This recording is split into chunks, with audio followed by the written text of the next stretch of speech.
खिपरो मां खे ख़बर ॾींदा हलूं त खिपरो जे पीपल्स हाउस में 26 जून ते बल्दियाती इलेक्शन जे हवाले सां हिकु तकरीब मुनक़द कई वई है, जंहिंमें पाकिस्तान पीपल्स पार्टी खिपरो पंहिंजे इंतख़ाबी मुहिम जी शुरूआत कई है। इन मौके ते वार्ड नंबर 10 जे इलेक्शन ऑफिस जो इफ्तिताह ज़िले सांगड़ जे सदर अली हसन हिंगोरजो, उमर गुल हिंगोरजो, वार्ड नंबर 10 जो उम्मीदवार अली हैदर हिंगोरजो ऐं ॿियनि पीपी जे उहिदेदारनि वर्करनि रुबीन काटे कयो। इन मौके ते पीपी खिपरो तालके जे सदर रईस अमानल्ला मरी, पीपी खिपरो जे general secretary Umar Gul हिंगोरजो, PP खिपरो जे सदर हाजी इम्तियाज हसन दर्स, तालका खिपरो जे इंफॉर्मेशन सेक्रेटरी मोहम्मद वारिस दर्स समेत ॿिया गॾु हुआ। इन मौके ते इब्तिदाई तकरीब खे पीपी ज़िले सांगड़ जे सदर अली हसन हिंगोरजो, पीपी खिपरो जे general secretary Umar Gul हिंगोरजो, rice अमानल्ला मरी, हाजी इम्तियाज हसन दर्स पंहिंजे खिताब में चयो आहे त पीपी बल्दियाती इलेक्शन में खिपरो समेत सांगड़ ज़िलो वॾी भारी अक्सरियत सां खटींदी। मुखालिफ़ पीपल्स पार्टी ते मुख़्तलिफ़ तरीक़नि सां कूड़ा इल्ज़ाम हणे रहिया आहिनि, जंहिंजो अवाम जे मथां को बि असर न पवंदो। कूड़ा इल्ज़ामनि सां मुखालिफ़ पार्टी जा अॻवान पाण कूड़ा थींदा, जंहिंजी हमदर्दी हासिल करण जी नाकाम कोशिशूं पिया कनि, पर अवाम हिननि जी कूड़ियुनि ॻाल्हियुनि में न ईंदा। इफ्तिदाई तकरीब जे मौके ते खिपरो सिटी वार्ड जे 18 वार्डनि जे उम्मीदवारनि अॻवाननि खे अजरकनि जा तोहफ़ा पेश कया विया। तकरीब में सभई माण्हुनि शिरकत कई है।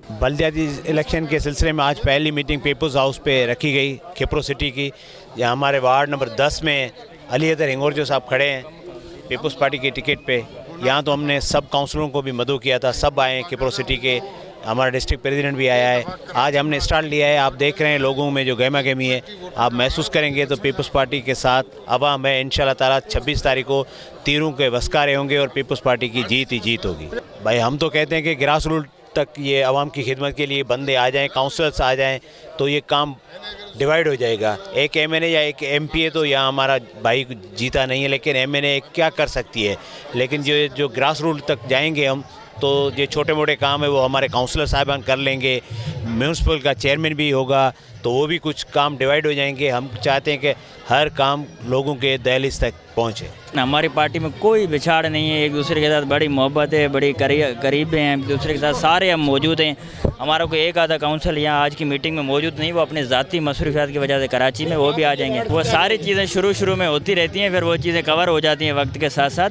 इस वक्त वो पोजीशन नहीं है जो आप 20 दिन पहले की बात कर रहे हैं। अल्हम्दुलिल्लाह ये चीज़ें 26 तारीख को सामने आ जाएंगी। मिशन ये है कि पाकिस्तान पीपल्स पार्टी का एक ही मिशन है, आवाम की खिदमत करना और लोगों को मोहब्बत देना और लोगों की जो परेशानी है उनको साथ रहना। इंशाल्लाह हम वो चीज़ें कंप्लीट करेंगे और लोगों के साथ ही रहेंगे।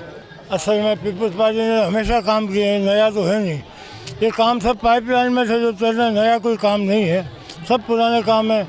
खिपरो शहर में तकरीबन हमने बहुत काम किया, 80% खिपरो मुकम्मल है।